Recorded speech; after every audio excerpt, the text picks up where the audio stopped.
புதிதாக பொறுப்பேற்றுக் கொண்ட 4 அமைச்சர்களும் தற்போது அண்ணா மற்றும் கலைஞர் நினைவிடத்தில் மலர் வளையம் வைத்தும் மலர்களை தூவியும் அஞ்சலி செலுத்தி வருகின்றனர். அதன் நேரலையை தற்போது பார்த்து வருகிறோம். தமிழ்நாட்டின் துணை முதலமைச்சராக உதயநிதி ஸ்டாலின் பொறுப்பேற்றுக் கொண்ட நிலையில் 4 அமைச்சர்கள் இன்று தினம் பொறுப்பேற்றுக் கொண்டனர். அவர்கள் தற்போது அண்ணா மற்றும் கலைஞர் நினைவிடத்தில் மலர்களை தூவி மரியாதை செலுத்தி வருகின்றனர்.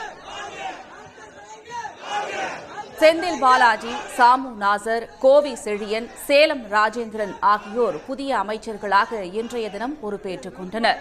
பொறுப்பேற்ற பின்பு தற்போது அண்ணா மற்றும் கலைஞர் நினைவிடத்தில் சென்று மலர்களை தூவி மரியாதை செலுத்தும் அந்த நேரலையை நாம் தற்போது பார்த்து வருகிறோம்.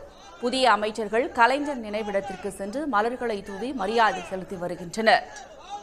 செந்தில் பாலாஜி, சாமு நாசர், கோவி செழியன், சேலம் ராஜேந்திரன் ஆகியோர் இன்று புதிய அமைச்சர்களாக பொறுப்பேற்றுக் கொண்டதை அடுத்து தற்போது மரியாதை செலுத்தும் விதமாக அண்ணா மற்றும்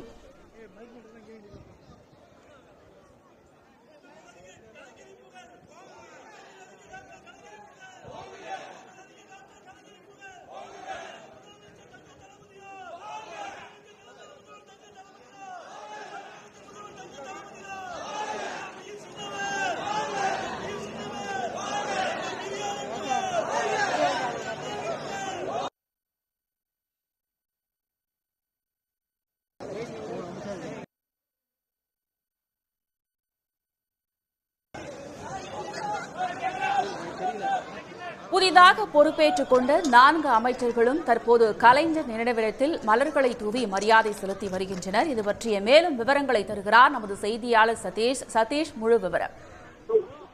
நிச்சயமாக நேற்று அமைச்சரவையில் மாற்றம் என அரசாணை வெளியிடப்பட்டிருந்தது. அதன் தொடர்ச்சியாக இன்று புதிய அமைச்சர்கள் 4 பேர் ஆளுநர் மாளிகையில் இன்று மதியம் பொறுப்பேற்றுக் கொண்டனர். இதில் துணை முதல்வர் உதயநிதி ஸ்டாலின் அவர்களும் இன்று பொறுப்பேற்றுக் கொண்டார்.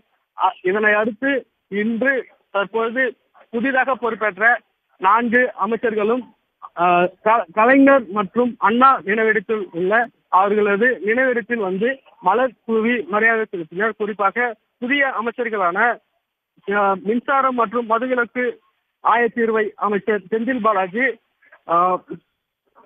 உயர்கல்வித்துறை அமைச்சர் கோவி செழியன், சுற்றுலாத்துறை அமைச்சர் ராஜேந்திரன், சிறுபான்மையர் நலத்துறை அமைச்சர் ஆவடி நாசர் ஆகியோர் தற்போது அண்ணா சமாதி மற்றும் அண்ணா நினைவிடம் மற்றும் கலைஞர் நினைவிடத்தில் மலர் தூவி மரியாதை செலுத்தினர்.